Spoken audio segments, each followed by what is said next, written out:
الذین من قبلکم، اس آیت مبارکہ کے اندر اللہ نے متنبع فرمایا ہے ان لوگوں کو جو آخرت سے غفلت برتتے ہیں کہ کل کو تمہارے آباء و اجداد تھے، آج وہ دنیا سے چلے گئے، آج تم ہو، کل تم نے بھی اس دنیا سے چلے جانا ہے،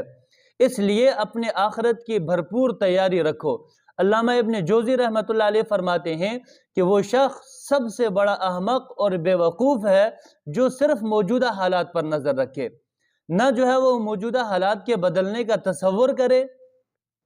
اور نہ آئندہ پیش آنے والے حالات کی طرف نظر رکھے، بلکہ بس صرف دنیا کے اندر جو اللہ نے اس کو نعمتیں دے دی، اللہ نے اس کو جو نعمتیں دی تھی وہ اس لیے نہیں دی کہ وہ انسان اللہ کو بھول جائے، اور وہ ان نعمتوں کو دیکھ کر کے اپنے اوپر جو اللہ کی اس کے اوپر نعمتیں ہیں ان نعمتوں کی وجہ سے وہ آخرت کو بھول جاتا ہے، اپنی موت کو بھول جاتا ہے۔ جب اچانک موت آتی ہے تو پھر اپنے ہاتھ ملتے رہتا ہے۔